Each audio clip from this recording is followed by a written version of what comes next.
at the airport here with Mr. Ryan Knorrs himself, the man, the myth, the legend. We're just gonna do a meetup, be on the podcast, hang out with Mr. Knorrs for a few hours. A lot of fun. Yeah, looking forward to it. So I'm here at Ryan Knorrs' house. It's kind of cool seeing this in person, and I'm really glad that I came. It says he's got about 3,000 feet from like over here to like the front. Here's the front yard covered in snow. I wouldn't want to walk on it for fear that it's going to get damaged. Look, I already did. Oh, he's walked on it here. Wouldn't want that to permanently damage the crowns or anything. So I want to show you some of the things that he's got going on here. We're going to look at his car. We're going to look at the shed in the back, kind of show you the backyard and stuff. But winter is winter, and us grass nerds, we just want it to be over. Yep. So. Oh, look at that. Oh, what a beaut. So here it is, folks. Got Mr. Ryan Knorrs Challenger here. He says it's a 2013. Yep. And unfortunately, it's the middle of January, so we're not going to be able to take it out. But the next time I come here, it'll be in the middle of summer, and it'll be a nice dry day where we can take it out and burn the rubber on the tires. So that is what I really would love to do, is take this thing out and put the pedal to the metal and go for it. We'll get some good drone shots too. Yeah.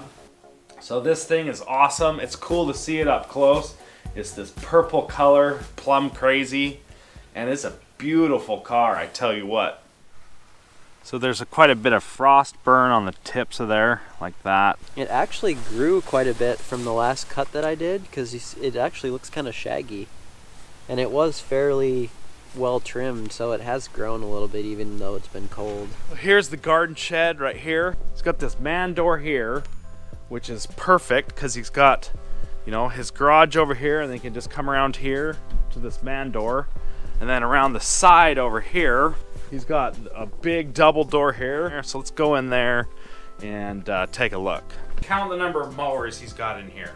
Got Time Master, Honda. What else we got? Manual reel mower. That's 3. Swardman over here. The Swardman over here 4.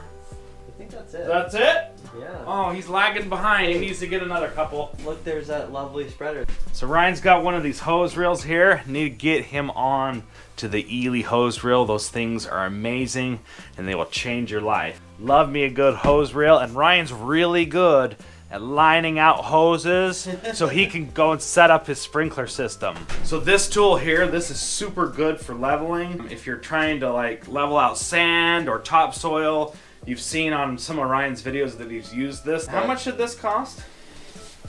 Around like 150-ish. So that's quite a bit of money to spend on a tool, but I'm telling you, this thing is gold. If you want to make your lawn super smooth, like with sand or even topsoil or some, but I would really love to have a little small one just to do for doing spot leveling, because I have several places that I could without a doubt use that for sure. So yeah, it's been really nice. Good tool to have. 30-inch cut here. His Honda. This is the same mower that I've got, and this is a good mower. I think I paid $400 for mine. Yeah. This is a good mower. It's their bottom of the line self-propelled mower, but you know, it's got a good Honda engine on it, and the cut actually I like. I did use this Toro Time Master mower when I was with Alan Hain at his house, and that has an awesome cut as well. That's a little bit different with the personal pace, a little bit different than this style here, but I really like that. What did you think about the personal pace? I mean, you're used to this system. So I'm used to this, and so when I tried that, it was definitely a learning curve for me.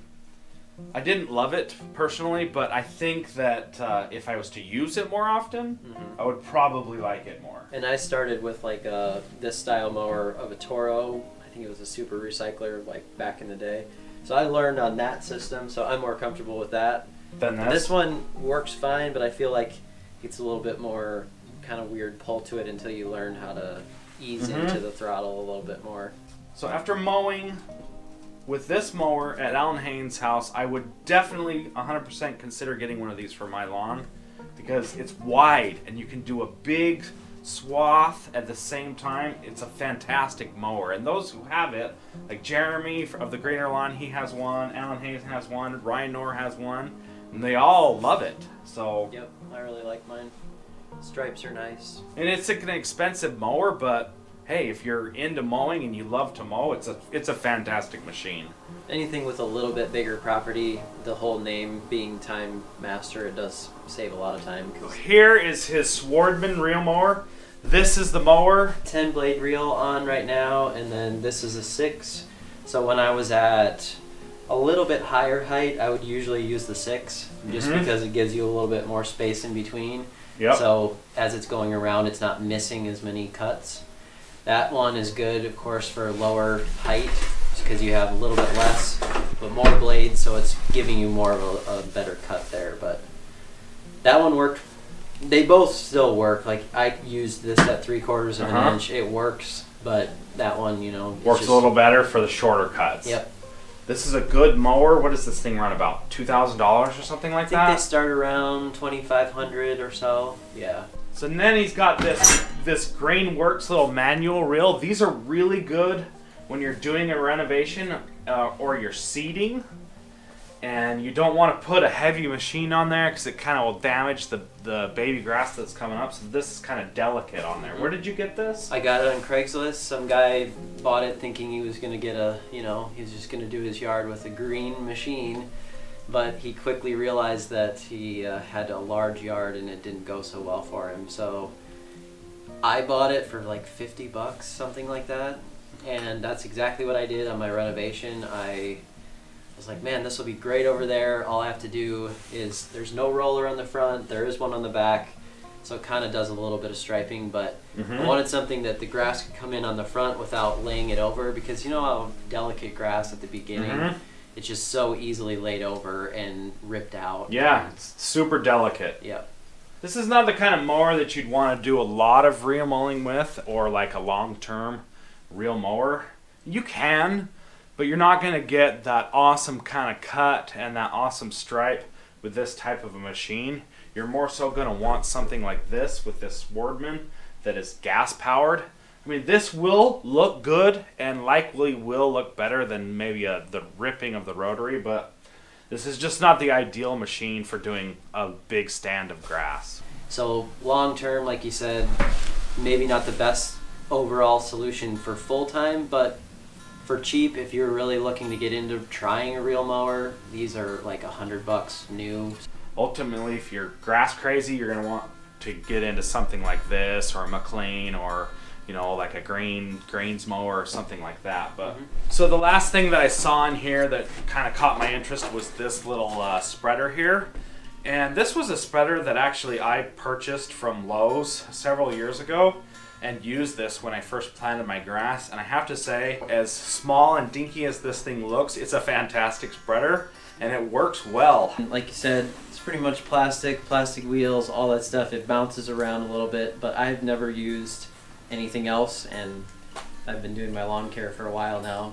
One thing that I would recommend is you need a spreader, whether it's a handheld one that you crank like this, or one that you want to walk behind that it's a little easier, that you can fit more product in.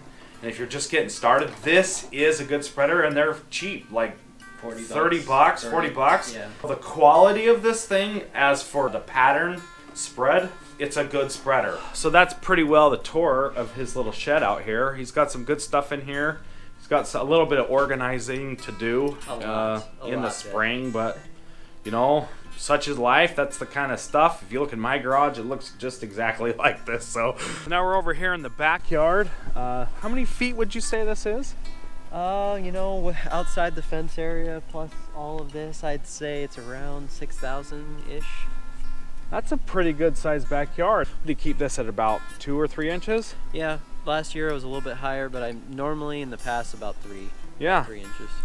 So then this section here, he's got this drainage area for the neighborhood, and the water's running here, and he actually does own all this land and even onto the other side of this little creek as well.